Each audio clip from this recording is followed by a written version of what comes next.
Good afternoon. Thank you for tuning in to the Government of Newfoundland and Labrador's COVID-19 news conference. I'm Leslie Clark with the Department of Health and Community Services, and I'm the moderator for today's question and answer session. Joining us today are the Honourable Andrew Furey, Premier of Newfoundland and Labrador, the Honourable John Haggie, Minister of Health and Community Services, and Dr. Janice Fitzgerald, Chief Medical Officer of Health. Please stand by. Our news conference will begin shortly.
Good afternoon, everyone. Thanks for joining us for the COVID-19 update for today, May 26th.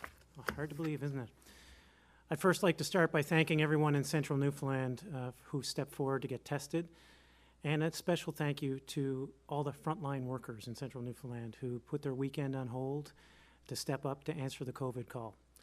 So with that, I'll pass it over to Dr. Fitzgerald for today's update. Thank you, Premier. Good afternoon, everyone. Thanks for joining us today. Since the media advisory yesterday, we have 4 confirmed cases of COVID-19 in our province. 2 are in Central Health and are contacts of cases associated with the outbreak. 1 is under the age of 20 and the second is between the age of 20 and 39. There are 2 cases in Western Health. 1 is between the age of 50 and 59 and is related to travel, and the other is over the age of 70 and is a contact of a case. There are now 46 confirmed cases associated with the outbreak, as well as 2 presumptive cases and 1 probable case. The total number of cases in our province is now 1,273. There have been 4 new recoveries since yesterday, 2 in Eastern, 1 in Western, and 1 in Labrador-Grenfell Health, leaving 93 active cases in the province. 6 people are in hospital with COVID-19. A total of 143,370 people have been tested to date. The investigation into the source of the outbreak in Central Newfoundland is still ongoing. The strain of the virus that is circulating in the region has been sequenced and has been confirmed to be B1617.2, the variant of concern first identified in India. This variant is more easily transmissible than the original strain of COVID, and reports have also indicated it may be more transmissible than B117. We continue to see new cases associated with the outbreak, indicating that there is still some community spread. This region will therefore remain in alert level 4, but we will be reassessing in the coming days to see when that can be changed. I caution everyone not to read into the case counts. It's, as I've said many times before, it's not the cases we know about, it's the ones that we don't know. So our assessment is still that there is risk in the area, and so we would like everybody to follow public health recommendations and orders. For anyone under alert level 4, there are 3 key ways you can get help, or you can help, sorry. Get tested, adhere to self-isolation directives, and follow all of public health recommendations. These 3 things were critical in overcoming our last outbreak, and the speed at which we can lift restrictions is directly related to the choices that you make now.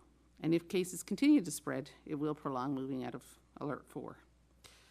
For greater certainty, you must self-isolate if just one of the following apply. If you are symptomatic, if there is a positive case in your house, if you're a caregiver for someone that is self-isolating, if you're waiting for a COVID test result, if you are part of a public advisory notifying that you have to self-isolate, or you are identified by a public health official as a close contact of a positive case.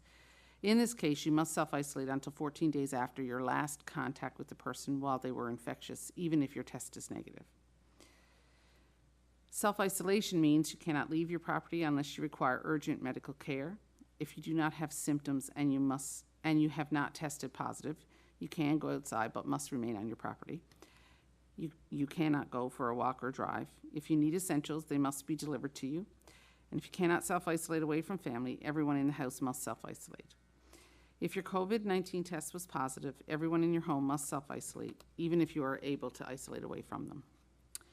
Nationally, the epidemiology continues to improve in most jurisdictions. And there was a 31% decrease in new cases in Canada this week, indicating the country is trending in the right direction. And similarly, we are seeing a decrease in the importation of cases into our province from travel this past week. There is, however, still community spreads in pockets across the country, and as long as this is the case, our risk level for importation is elevated. We continue to focus on getting people vaccinated as quickly as possible. As of the end of Monday, 264,457 individuals, or almost 55% of our eligible population, has received at least 1 dose of vaccine. Right now, it is a balance of building protection against COVID in our population through immunizations, while identifying and containing new cases and clusters. We hope and expect that the balance will shift in our favor in the months to come. To update with regard to AstraZeneca vaccine, we are awaiting the results of a study out of the UK regarding second doses, and we hope to have more information on this in early June. The results of this study will help us with recommendations regarding options for the second dose of those who have received, or for those who have received AstraZeneca vaccine. As a recap, for those who may have just joined, we have 4 new confirmed cases since yesterday's media advisory, and the total number of cases in the province is at 1,273. As it has been said many times before, COVID-19 is a marathon, not a sprint.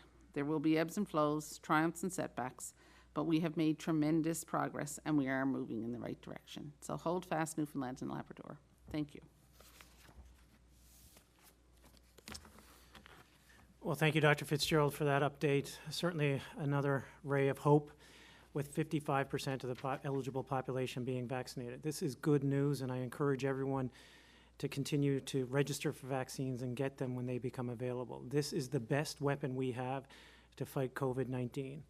Of course, please continue to follow the public health rules as laid out by Dr. Fitzgerald and her team, and please pay careful attention to the geography in which the alert level 4 is applied, as the rules are different there compared to the rest of the province. But again, vaccines are offering that ray of hope towards an optimistic future, which is not that far away, but it isn't here yet. So please continue to follow the rules. We will get there. We're very optimistic that we will have a reopening plan, as other jurisdictions have put forward to the public within the next week. And we look forward to sharing that with the public so that we can know what our summer will look like, hopefully. So with that, I'll turn it over to Minister Haggie for some brief comments. Minister? Thank you, Premier.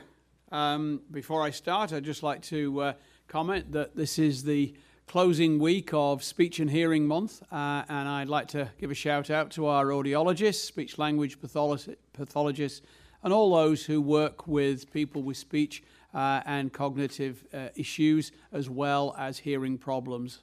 We've seen the value add that we have from our sign language interpreters here, and I'm sure that we congratulate them on their endurance, having stood with us for the last 15 months. We have seen lower daily case numbers today. Last week we had 78 active cases at this time. We are up, however, to 93. And we started to see hospitalizations in slightly larger numbers than we have had before. Those are, unfortunately, to be expected. In terms of the drivers for our case numbers, those have come from places like Alberta and BC and Ontario. But as their case numbers now drop, we are hopeful, cautiously optimistic, that our numbers will follow suit. There has been significant community testing in the central area, and the other day there were 989 people tested and only one positive case found. This is encouraging, but we need to continue with this for a couple more days yet before we can draw any conclusions from that. I'd like to give a shout out as well to the staff of Central Health, who at very short notice put together these testing centres in addition to the vaccine clinics they were currently running. One of the things that we are unfortunately seeing a little of again are rumours and comments in social media which are unkind. I have been in regular contact with Speaker Bennett, who is the MHA for the area, and he's been working very hard to try and provide information and encouragement to the people of his district, and I think has done a very good job. I think it is important to reiterate a message that Dr. Fitzgerald has repeated more than once, and we all have indeed, about being kind. This is not a time for pointing fingers and for blame. This is a time for following the public health guidelines and putting one step in front of another until this wave, this crest, passes yet again.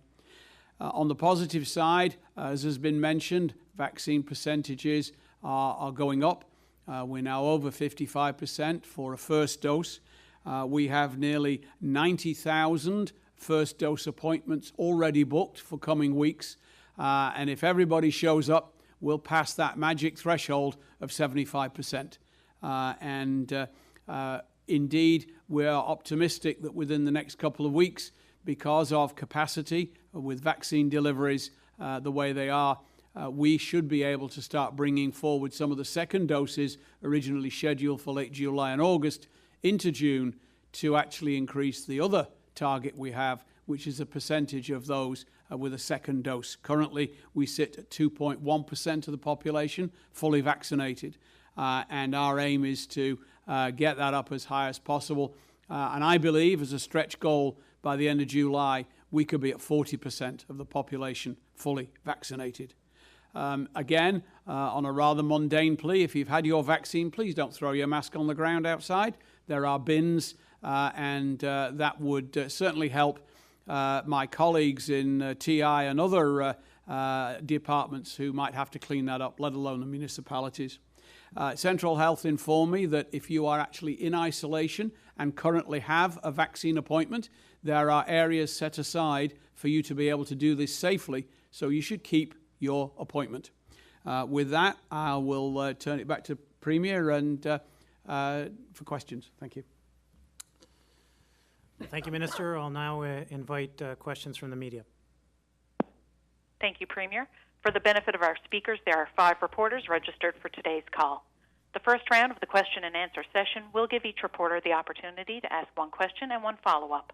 Following this, there will be a final round where each reporter will have the opportunity to ask one final question. Our first questions are from Kellyanne Roberts with NTV. Please go ahead.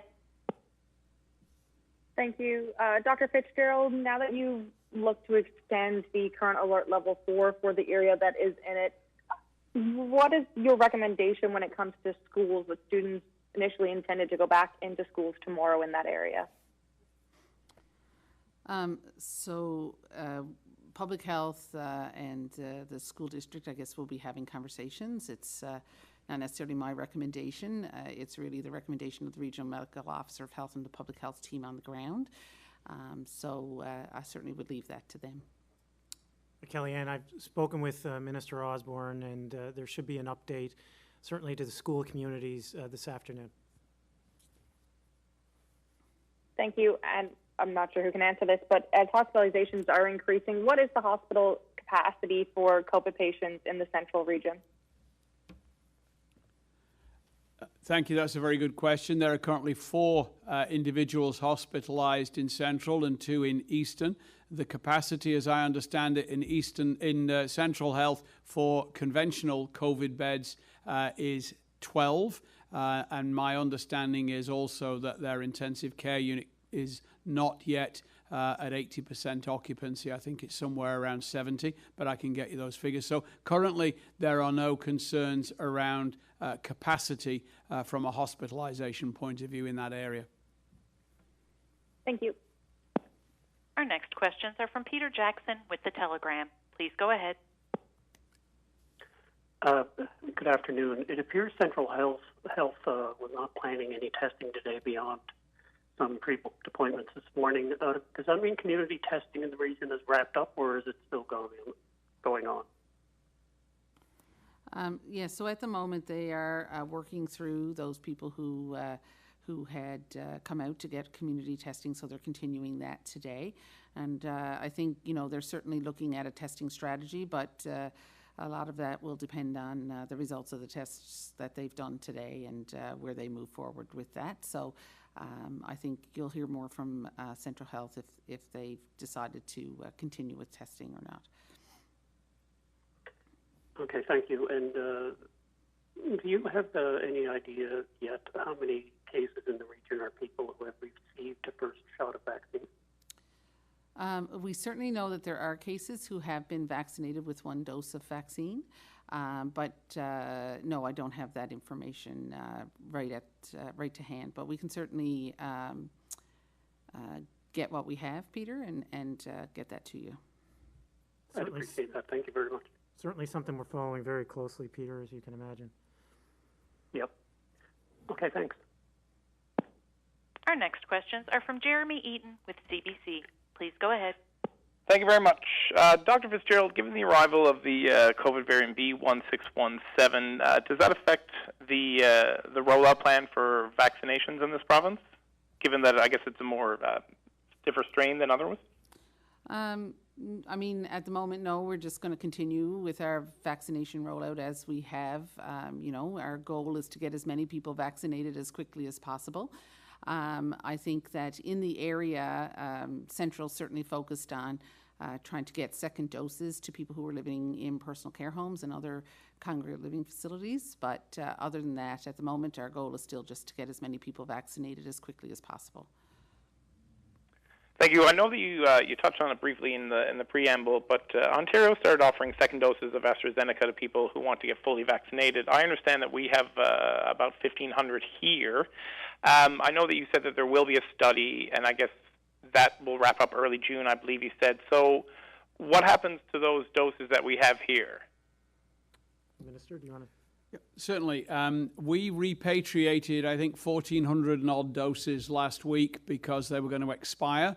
We still have a modest number in our inventory, but they're not set to expire till the end of June. At some point, Dr. Fitzgerald will have the information she requires as to whether or not it's a 12-week jab for those who already had the first dose of AstraZeneca, or whether there'll be some kind of mix and match arrangement. And that decision, we're not at the 12-week mark yet for those people who had their first dose. So we're waiting on further information and advice from Dr. Fitzgerald and the team. Our next questions are from Richard Duggan with VOCM. Please go ahead. Thank you. Dr. Fitzgerald, you said a little bit ago that some of the cases in the central cluster have had one dose of the vaccine. What would you say to people who are worried about vaccine effectiveness upon hearing this news?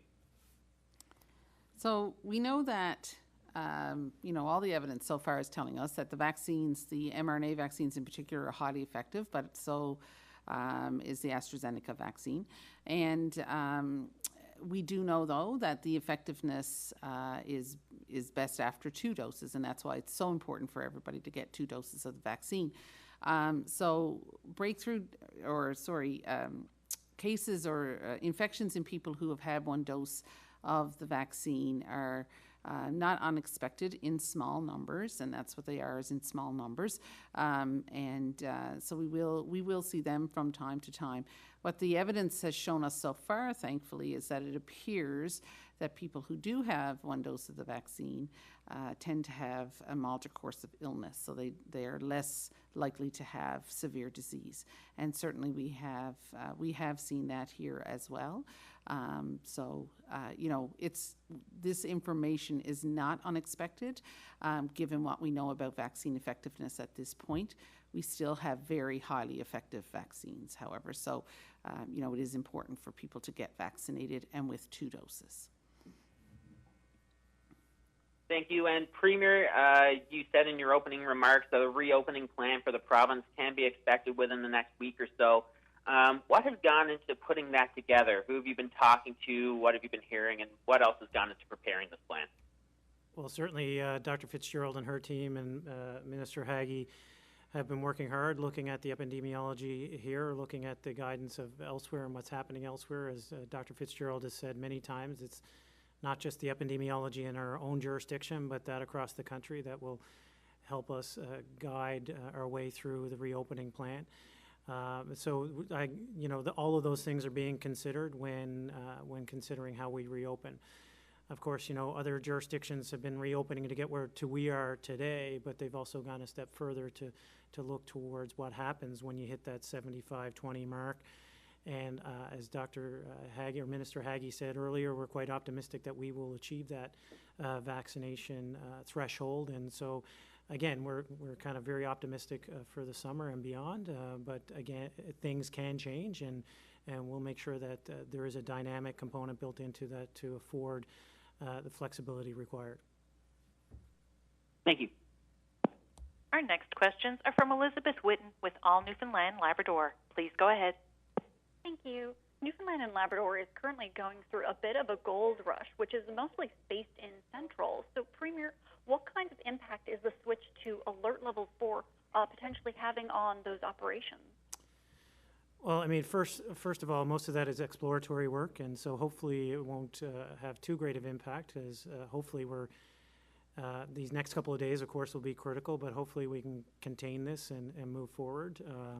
And so, I'm quite optimistic that it won't have a significant impact on any potential gold operations and overall economic activity in central Newfoundland. Thank you. And to follow up a bit upon that, mining companies are permitted to continue operating in Alert Level 4 as their essential infrastructure. But, on the chance that the central cluster isn't contained and the community spread continues, could that result in new public health measures that might impact the mining sector's operations, especially going into, the key window for summer work? Sure. Well, I mean, that's a bit of a crystal ball question. Hopefully we can contain this and we won't have to get there. But as you are aware, some mining operations continued even in Alert Level 5. So there are protocols that could be in place to allow for essential mining activities to continue, should it be required. But I'm quite confident that Dr. Fitzgerald and her team, and more importantly, well, not more importantly, but equally important, the people of central Newfoundland will continue to get tested, follow the rules, and we can contain this fairly rapidly. Thank you.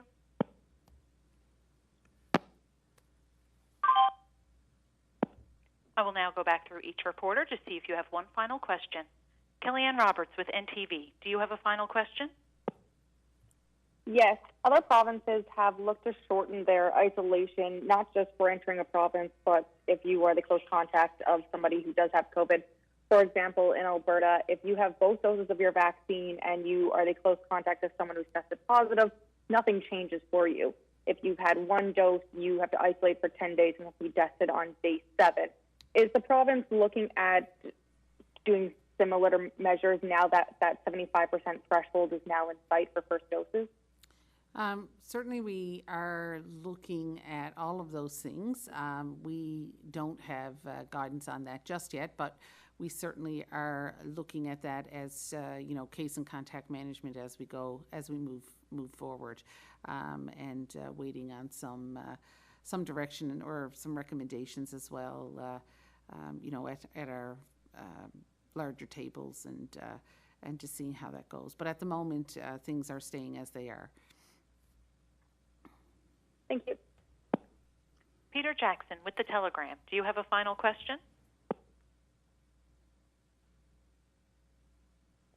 Sorry, yes, I do. We were talking about this magic number, 75%, which was, I believe, released by the Public Health Agency of Canada as a kind of a threshold. None of their supposed relaxations of measures seems to be anything more than what we already have, though. So can we expect something more than what that document contains when you release your reopening plan?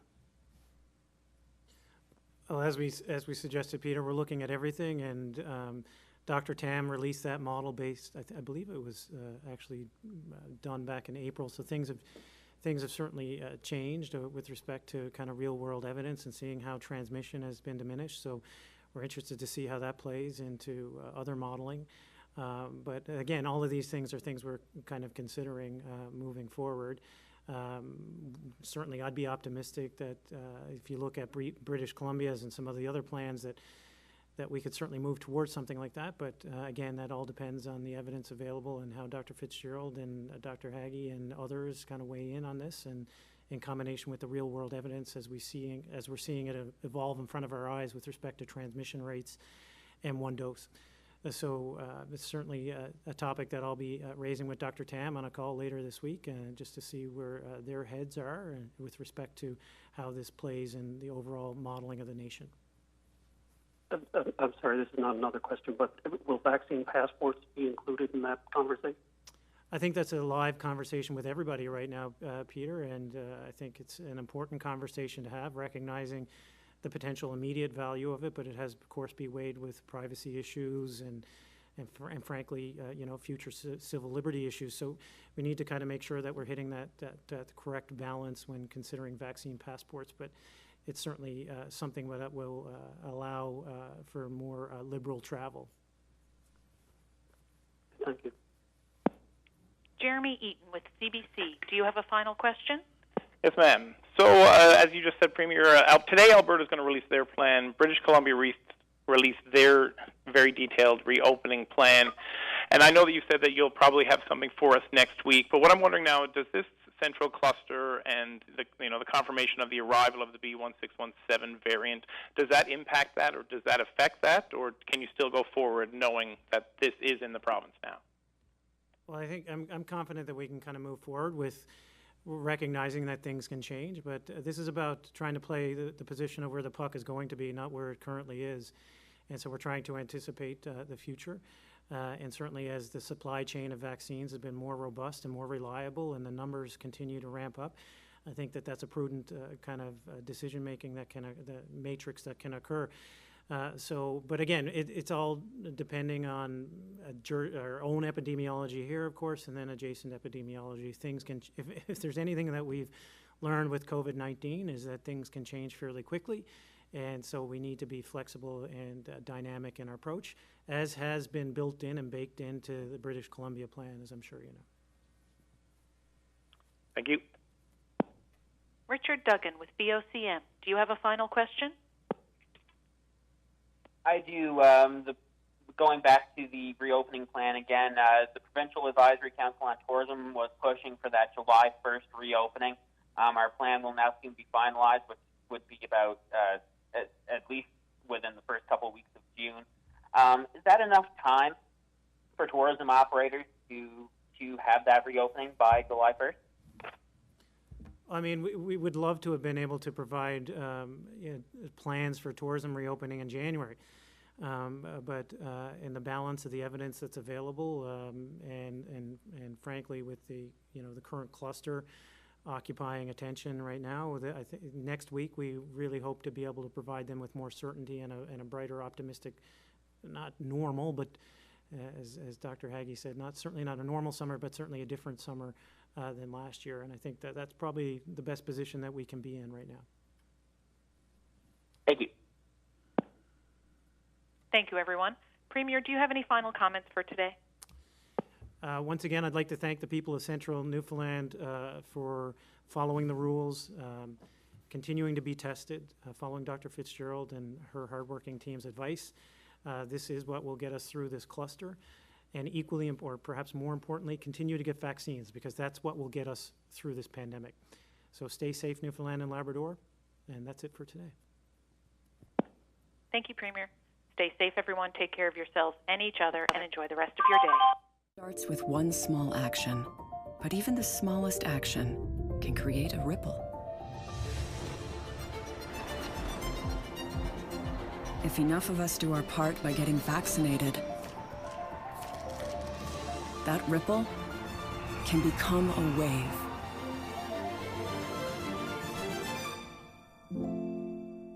We can all help get there by getting vaccinated. A message from the Government of Canada.